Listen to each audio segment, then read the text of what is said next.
मुस्तफ़ा करीम अलैहिस्सलाम ने फरमाया मोमिन को कांटा भी चुभता है ना, कांटा भी। दो बुजुर्ग बैठे थे, एक हजरत अहमद रहमतुल्लाह अलैह और एक हजरत शरफुद्दीन मुनीरी रहमतुल्लाह अलैह।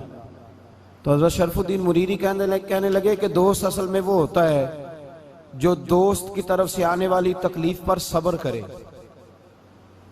जो अल्लाह की तरफ से आने वाली तकलीफ पे सब्र करे वो अल्लाह का महबूब होता है। तो हजरत अहमद फरमाने लगे नहीं, मुझे तेरी बात की समझ कोई नहीं आई। सब्र करे वो अल्लाह का दोस्त है, मुसीबत पे सब्र करे। तो कहा जनाब फिर अगर नहीं समझ आई तो आप बता दें अल्लाह का दोस्त कौन है। तो आप फरमाने लगे जो महबूब की तरफ से आने वाली मुसीबत को उसका तोहफा समझ के कबूल करे वो असल दोस्त होता है। उसका तोहफा समझ के कबूल करे, अपने रब का तोहफा समझे, मालिक का तोहफा समझे कि उसने मुझे तोहफा दिया है, मुझे किसी मुश्किल में डाला है।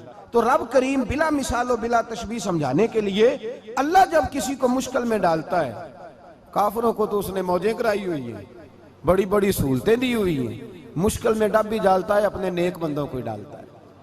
नमरूद और फिरौन के पैरों में कांटा भी नहीं चुभता, उनको तकलीफ नहीं आती। तकलीफ किसे आती थी? अल्लाह के नेक बंदों को तकलीफ आती थी। हजरत राबिया बसरिया जब तक जिंदा रही तब तक बीमार रही। जिस दिन तबीयत ठीक होती तो कहती ए अल्लाह तू कहीं मुझसे नाराज तो नहीं हो गया, तू कहीं नाराज तो नहीं मौला। मौला जब तू मुझे तकलीफ देता है तो मैं रो के तेरी इबादत करती, जब मुझे दुख होते हैं तो मैं सजदे में तड़पती। और खुदा बंदा अब तो मैं सुखी हूँ, मौज में हूँ, मुझे रोना ही नहीं आ रहा। तो खुदा बंदा तू कहीं नाराज तो नहीं हो गया मुझसे? दुख तो अच्छे होते हैं, दुख तो प्यारे होते हैं, और दुखों के बाद जो अल्लाह आसानी देता है उस आसानी का फिर क्या ही कहना। उस हजरत अय्यूब अला नबीना अलैहिस्सलातु सलाम बीमार रहे, 60 साल अल्लाह ने तंदुरुस्ती दी। कितने साल बोले? 60 साल, गौर करना बात पर, 60 साल अलील रहे, फिर बीमार हो गए। 18 साल हो गए बीमार हुए। ज़ौजा कहने लगी दुआ कर लें आपको अल्लाह सेहत दे दे। हमें अगर कोई बंदा पूछ लेना कि भाई कभी कोई खास बात तो सुनाओ, तो हम जो सारी जिंदगी सुख के साथ सोए होते हैं वो बात नहीं सुनाते।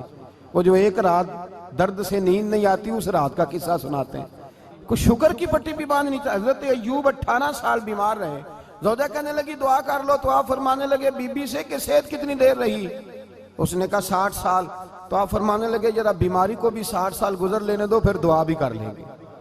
ये दुआ की अल्लाह, ये लफ्ज कहे अल्लाह ने सेहत दे दी, तंदुरुस्ती आ गई। एक दिन घर में बैठे बैठे ज़ौजा कहने लगी कि अय्यूब ये बताओ दुख अच्छे के सुख? आप फरमाने लगे सारे दिन ही अल्लाह के हैं, पर दुख बड़े अच्छे थे। मुझसे पूछो तो दुख बड़े अच्छे थे। का किस तरह? तो हजरत अय्यूब फरमाने लगे जब मैं बीमार था तो 24 घंटे में एक दफा मेरा रब मेरा हाल पूछा करता था। एक दफा मेरा अल्लाह पूछता था अय्यूब तेरा हाल क्या है?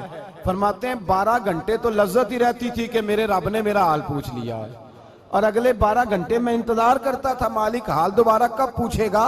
फरमाने लगे अब सेहत तो हो गई है, पर अब मेरा रब मेरा हाल तो नहीं ना पूछता। भाई मुश्किलात जो होती हैं वो तो तुझे सजा देती हैं, सवार देती हैं। तुझे याद आता है कोई अपना, जब तुझे दर्द होती है ना, तकलीफ होती है, फिर तेरा दिल करता है कोई कंधा मिले जहां मैं सर रख के रहूं। फिर इसीलिए तो किसी दरवेश से किसी ने पूछा था अपना कौन होता है? तो कहा जो तुझे दुख के वक्त याद आए वो तेरा अपना है। जो तुझे ऐन आजमाइश के वक्त याद आए और तुझे उसका नंबर फौरन तेरे मोबाइल पे चलने लगे वो तेरा अपना सज्जन है, जिसको तू दुख के वक्त याद करे। तो भाई मुश्किलात के बाद जो अल्लाह आसानी देता है। हजरत इब्राहिम को आग में भी फेंका गया, हजरत इब्राहिम अलैहिस्सलाम को सताया भी गया, निकाला भी गया, लेकिन जब इन मुश्किलात से गुजरे तो मेरा रब फरमाता है वैज़िब तला इब्राहिम रब्बुहु बिकलिमातिन फअतम्महुन्ना काला इन्नी जाइलुका लिन्नास इमामा। कहा जब इब्राहिम पूरे उतरे तो फिर हमने उन्हें इमाम बना दिया। या अल्लाह किस तरह की इमामत दी? फरमाया मैंने इतनी आला शान अता की है कि अपने लाडले रसूल को जनाब इब्राहिम की नस्ल में पैदा फरमा दिया है। मैंने मुस्तफ़ा को उनकी नस्ल में पैदा कर दिया, कयामत तक के लिए उनका वकार बढ़ा दिया। अल्लाहुम्मा सल्ली अला मुहम्मदिन व अला आले मुहम्मद कमा सल्लैता अला इब्राहीम व अला आले इब्राहीम। उनकी अजमत बढ़ा दी। इसलिए कि जब वो आजमाइश से गुजर करके आए फिर जो आसानी दी।